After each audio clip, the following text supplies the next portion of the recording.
They left my daughter at the airport with a 5-year-old boy and 2 carry-on bags. No warning, no hotel reservation. Just a text from my son-in-law that said, "Don't come back to the house. My mother has made her decision." My daughter called me from the Delta terminal at Nashville International, her voice so flat it scared me more than crying would have.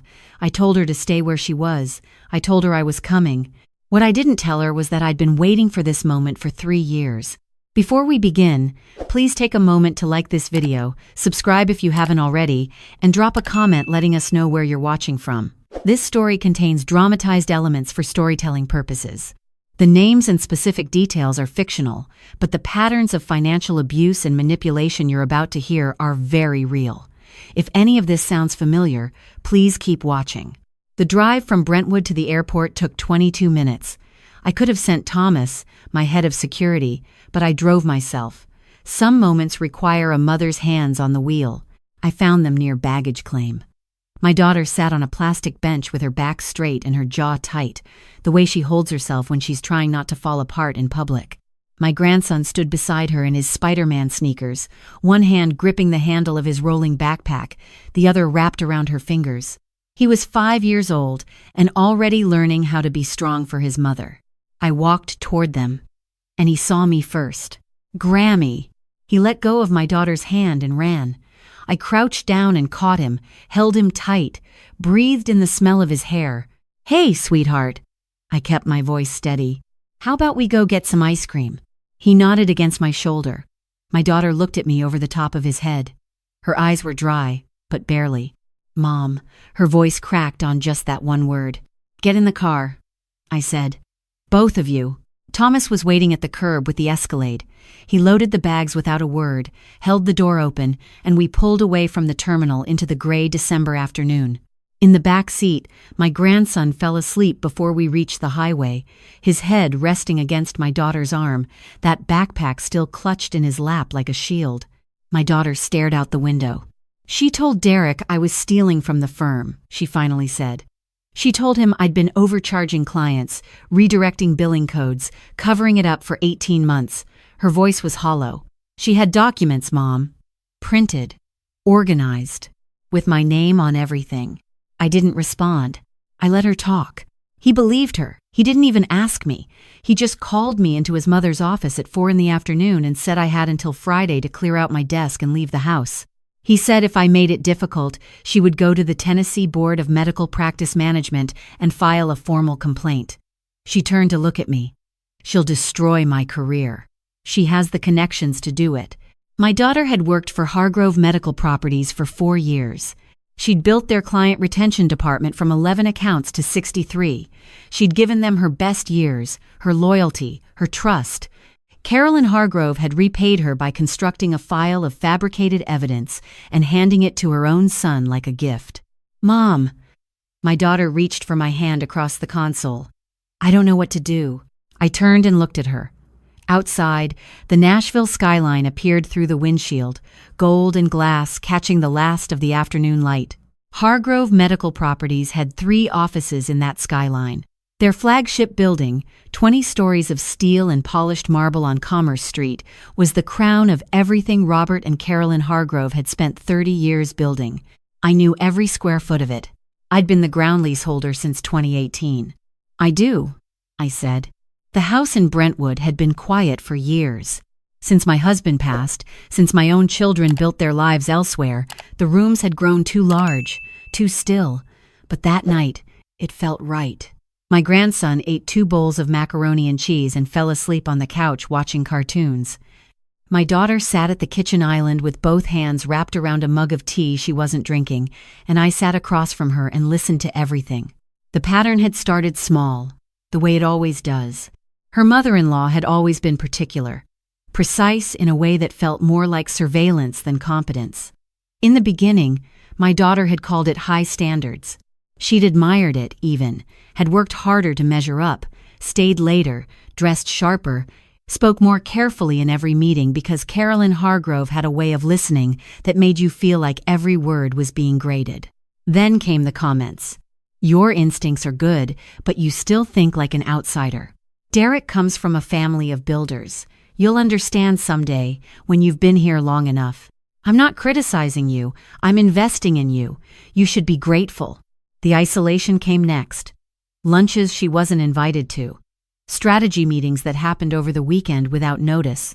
The slow, deliberate shrinking of her world until Carolyn Hargrove sat at the center of everything my daughter did, professional and personal, and my daughter couldn't make a decision without looking over her shoulder first.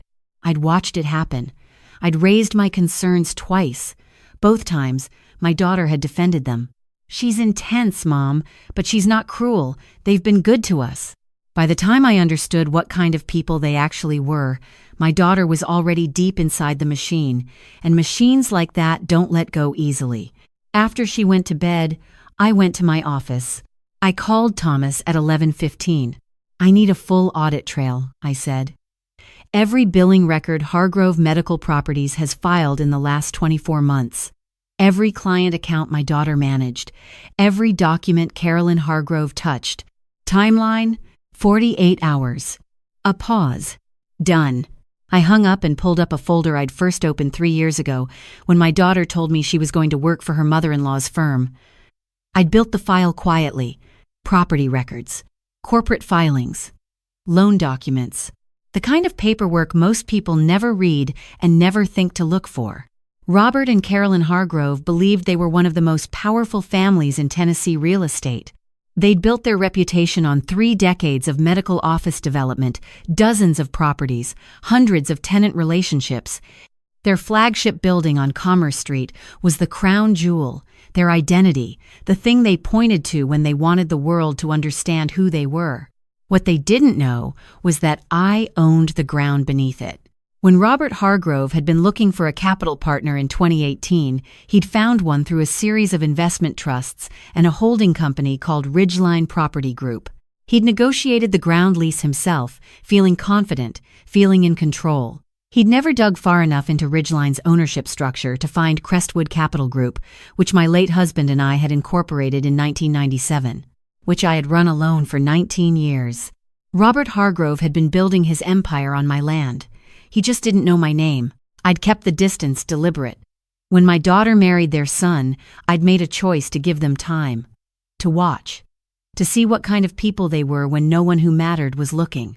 They had shown me exactly who they were. I closed the folder, poured 2 fingers of bourbon, and stood at my office window overlooking the backyard. The December air had frosted the grass silver. Inside, my grandson was sleeping on the couch with his Spider-Man backpack still buckled across his chest. Carolyn Hargrove had handed her son a fabricated file and sent my daughter to the airport with a 5-year-old. I would give her exactly what she'd earned. The next morning, Thomas arrived at 8 with a gray envelope. He sat across from my desk and opened it without preamble. She started building the file 14 months ago, he said. The billing irregularities she showed Derek are real documents, but the dates have been altered. Client account numbers shifted. In 3 cases, signatures that appear to belong to your daughter were applied to records she never saw. I had a document examiner look at the originals overnight. He slid a sheet across the desk. Forged. All of them. I set down my coffee. Who helped her? The firm's CFO. A man named Gerald. He's been with the Hargroves for 11 years. He has access to every system in the company. Thomas paused. He also has a gambling problem and a second mortgage on a property in Murfreesboro that he can't afford. I nodded. Find out who holds that mortgage. Thomas almost smiled. Already did. Ridgeline Property Group acquired it in 2021. I looked at him. You already hold his debt, he said. I picked up the bourbon I hadn't finished the night before and moved it to the side of my desk. Carolyn Hargrove had used a man I already owned to forge documents against my daughter. I called Patricia Meadows, my attorney, at 8:30. She was on my doorstep by 9:15 with a legal pad and no patience for small talk. Forgery, defamation, wrongful termination, tortious interference with a professional license, she said, writing as she spoke. If she contacted the Board of Medical Practice Management, add attempted fraud and abuse of process. She looked up. What do you want? Everything, I said. But not yet. I need 3 more days. Patricia studied me over her reading glasses. You're planning something. I'm planning consequences. She wrote something on her pad. The annual Hargrove Foundation fundraiser is Saturday night. The Pinnacle Club. Robert is receiving the Nashville Business Legacy Award. I already knew. I'd received my invitation 2 weeks ago, addressed to Margaret Whitfield, Crestwood Capital Group. The Hargroves didn't know those names meant anything. Don't cancel your RSVP, I said. Patricia made a note. What else? My daughter needs to receive a phone call from her mother-in-law today, and it needs to be recorded. The call came at 2:17 in the afternoon. My daughter sat at the kitchen table. Patricia sat beside her with a recording device. I stood near the window where I could watch my grandson building something out of Legos on the living room floor, close enough to hear him narrate to himself in the soft, private language of children who believe the world is still entirely good. My daughter answered on the third ring. Put it on speaker. Claire. Carolyn's voice was measured, warm in the practiced way of someone who has learned to perform warmth. I hope Noah is settled. I know this has been difficult. My daughter said nothing. I want you to understand that this situation doesn't have to be permanent. Derek is willing to discuss a cooperative arrangement. A pause. All we're asking is that you sign an acknowledgement. A simple document confirming that you made errors in judgment with the client accounts. You don't have to admit intent, just acknowledge the discrepancies. My daughter's hands were flat on the table. I didn't make any errors. Claire. The warmth dropped a degree. I've been very generous with my timeline. I haven't filed anything with the licensing board yet. I haven't gone to the press. I've been patient because I care about Noah's stability. Another pause. But if you force my hand, I'll have no choice but to protect the firm's reputation. You're threatening me. I'm offering you a way forward. Sign the acknowledgement, agree to a quiet settlement, and you walk away with your license intact and reasonable visitation with Noah. Carolyn's voice softened again. Think about your son. He deserves 2 parents who can coexist. Don't make this harder than it needs to be. The line went quiet for a moment. Then my daughter looked at me across the kitchen. I gave her one small nod. I'll think about it, she said. That's all I'm asking. The call ended. Patricia clicked off the recorder and looked up from her legal pad. Extortion, custodial coercion, attempted license fraud. She set her pen down. We have it. I walked to the window. My grandson had built a tower out of red and blue bricks. He knocked it over, laughed at the noise, and started building again.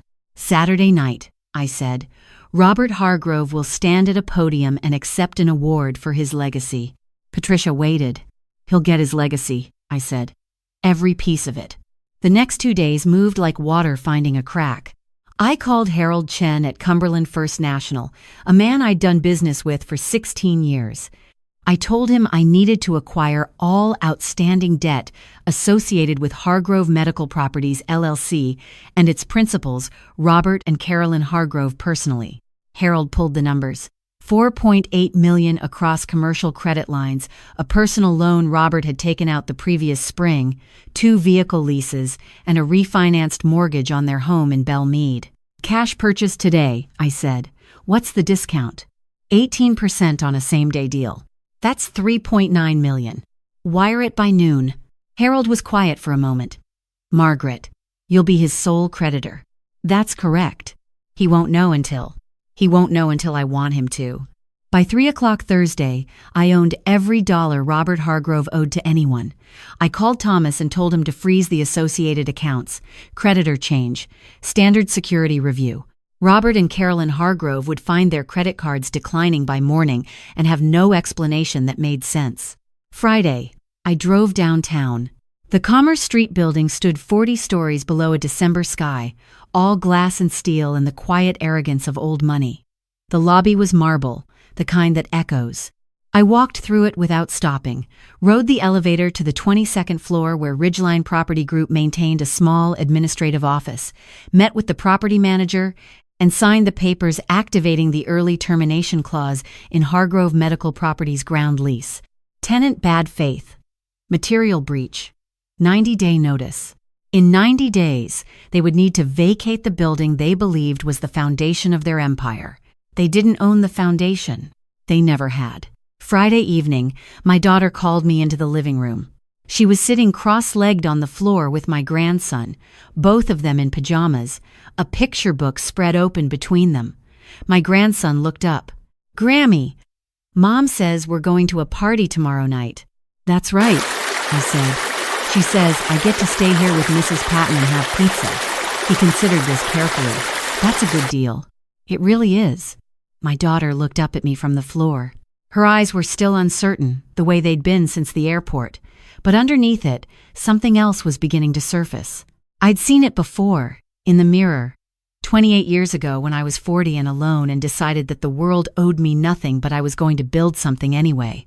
"Mom," her voice was quiet, "what exactly is going to happen tomorrow night?" I crouched down, smoothed a curl behind my grandson's ear, just to have a moment to find the right words. "Robert Hargrove is going to receive his award," I said. "And then the truth is going to find him. Right there on the stage." My daughter looked at the book in her lap, then back at me. "You've been planning this for a long time, haven't you?" "I've been hoping I was wrong about them," I said. "I wasn't." She was quiet. My grandson turned a page in the picture book, unaware that the two women on either side of him had just decided the shape of the next chapter. The Pinnacle Club occupied the 40th floor of a tower overlooking the Cumberland River. Floor-to-ceiling windows, white linen tables, Nashville's most prominent families in black tie, the kind of room where legacy was measured in square footage and last names. I wore navy, simple. My mother's pearls. Thomas drove Patricia and me. We arrived at 7, an hour before the award ceremony. The cocktail reception was already full. Old money and new money circling each other the way they always do, polite and calculating. Robert Hargrove stood near the bar, silver-haired and commanding, accepting congratulations with the ease of a man who had never once questioned his right to be at the center of a room. His wife stood beside him in burgundy, precise and watchful, her smile calibrated to the millimeter. They hadn't seen me yet. I found the audiovisual coordinator at the control panel near the back wall, a young man I'd hired on Wednesday and introduced to the venue staff as a technical consultant for the evening's presentation. He'd spent 2 days preparing exactly what I'd given him. He gave me a small nod when I arrived. I took my seat at a table near the side wall, close enough to see the stage clearly, far enough to remain unremarkable. Patricia sat beside me, recorder already running in her purse. At 8 o'clock, the lights dimmed slightly. The master of ceremonies approached the podium. "Ladies and gentlemen, we are honored tonight to recognize a man who has shaped the skyline and the character of this city for 3 decades. The applause started before he finished the sentence. Robert Hargrove walked to the podium slowly, deliberately, the crystal award catching the spotlight in his hands. He set it on the podium and looked out at the room with the quiet satisfaction of a man who believed this moment was entirely deserved. "I've spent 30 years in this business," he began, "and if there is one principle that has guided every decision I've made, it is this. Integrity is not a strategy, it is a foundation." I pulled out my phone, sent Thomas 2 words. "Start now." The projection screen behind Robert Hargrove, positioned for the award presentation, flickered once. He didn't notice. He was still speaking. "A foundation that holds when everything else shifts. That is the Hargrove legacy." The screen went dark. Then it filled with text, white letters on black, bold, the truth about this foundation. The room went quiet so fast it felt like a held breath. Robert Hargrove turned, looked at the screen. His expression moved through confusion and then something colder. The first document appeared. A corporate filing. Ridgeline Property Group. Ground lease. Commerce Street property. The ownership chain laid out in clear columns, each layer of holding company traced to the next, ending on the last line in plain text. Crestwood Capital Group. Principal. Margaret Whitfield. A murmur moved through the room. Then the billing records. My daughter's name at the top. Original documents on the left side of the screen. Altered documents on the right. Side by side, the differences highlighted in red. Date stamps shifted. Account numbers changed. Signatures lifted from one document and placed on another. Forensic analysis text overlaid the signature fields. Confirmed fraudulent. All instance. "Technical error," Robert said into the microphone, his voice still controlled. If we could just pause for a moment. The microphone cut out. He tapped it. Nothing. The speakers worked perfectly. The CFO's banking records appeared, the Murfreesboro mortgage, the gambling records, wire transfers from a shell account, text overlaid, payments received for document alteration. Then the recording, Carolyn's voice clean and clear through the ballroom speakers. If you force my hand, I'll have no choice but to protect the firm's reputation. A pause on the recording. Sign the acknowledgement, agree to a quiet settlement, and you walk away with your license intact and reasonable visitation with Noah. The room erupted. Carolyn Hargrove's hand went to her throat. I stood. I walked to the stage the way I've walked into every difficult room for 40 years. Steady, present, without apology. People moved aside. The master of ceremonies stepped back from the podium instinctively. I took the microphone. 300 faces turned toward me. I looked at Robert Hargrove first, then at his wife. My name is Margaret Whitfield, I said. I am the principal of Crestwood Capital Group and the sole owner of Ridgeline Property Group. I have been the ground leaseholder of the Commerce Street property since 2018. I paused. Robert Hargrove did not build his empire. He built on mine. The room was completely silent. My daughter gave this family 4 years of her career, her loyalty, and her trust. In return, his wife fabricated evidence against her, coerced a long-term employee to forge documents in her name, and threatened to destroy her professional license if she did not sign a false confession. I turned to face the crowd. That recording you just heard is one of 3 documented instances of extortion and custodial coercion. All of it will be entered into evidence. Carolyn stepped forward. You have no right. As of Thursday morning, I said, I purchased the entirety of your outstanding debt.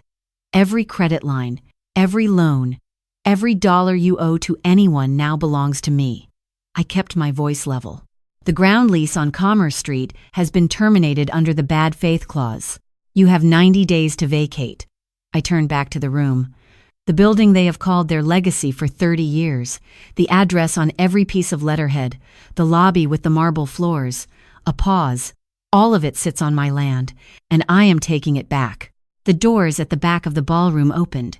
2 officers walked in, followed by a woman in a gray blazer I recognized as a federal investigator I'd spoken with on Thursday morning.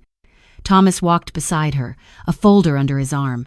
Robert Hargrove, the investigator said. Carolyn Hargrove, please come with us. Robert didn't move for a moment. He stood at the podium with the Crystal Award in his hands, the projection screen still scrolling behind him, the room turning on its axis around him. Then his wife touched his arm, and they walked. They didn't look at me. The room remained loud for a long time after. Reporters rushed toward the exits to file. Guests crowded around each other in low, urgent voices. Patricia appeared beside me and said something I didn't register because I was looking at my phone. My daughter had texted one word. Really? I typed back. Really? The federal courthouse is a serious building. Tall windows, high ceilings, the kind of architecture designed to remind you that what happens here carries weight. I sat in the 4th row with Patricia on my left and my daughter on my right. She wore a dark blazer and her hair pulled back, and she held my hand on the armrest between us, not tightly, just present. My grandson was with Mrs. Patton. He was fine. He had no idea that the adults in his life were in the process of rebuilding the world around him. Judge Morris entered. We stood. She sat. We sat. She opened the folder in front of her, looked at the 2 defendants in their seats across the room, and began. Robert Hargrove received 12 years for commercial fraud, forgery, and conspiracy. He was ordered to pay $4.2 million in restitution and surrender all assets held under Hargrove Medical Properties, LLC. Carolyn Hargrove received 14 years. The additional charges, extortion and custodial coercion, had added weight that her attorneys could not reduce. She was ordered to pay $1.8 million directly to my daughter, and her professional standing with every Nashville Civic Board was formally revoked. The CFO, Gerald, had cooperated with the prosecution in exchange for a reduced sentence. He would serve 4 years. When the bailiff led them out, Robert Hargrove looked at the floor. Carolyn looked straight ahead at something only she could see. My daughter exhaled slowly beside me. Not a sigh of relief exactly. More like the sound of a weight, leaving the body after you've carried it so long you forgot what uncarried felt like. "It's done?" she asked quietly. "The legal part," I said. "Now comes the rest." 2 weeks later, I drove downtown. The Commerce Street building looked the same from the outside. It always would, to anyone passing by. But in the lobby, a property management team from Ridgeline was conducting a full audit. Tenant notifications had gone out. The transition process had begun. I took the elevator to the 18th floor. My daughter stood in the corner office that had been, until recently, the operational headquarters of Hargrove Medical Properties. The room was mostly cleared now, filing boxes along one wall, a new desk being assembled near the window. She turned when I came in. She was wearing a blazer she'd bought herself, charcoal gray, and she looked like someone who was figuring out what she actually looked like when nobody was telling her. "The client base is intact," she said. 61 of the 63 accounts. 2 left when the news broke. The rest stayed. She held up a folder. "Patricia says the civil settlement gives us the operating capital to run independently for 14 months while we rebrand." I looked around the office. The Nashville skyline filled the window behind her, the same view Robert Hargrove had sat in front of for 15 years. "What are you going to call it?" I asked. She smiled, small and real. "Clearwater Property Group." She paused. Noah picked it. He said it sounded clean. I laughed. The first time I'd laughed in weeks, fully, without calculation. "He's right," I said.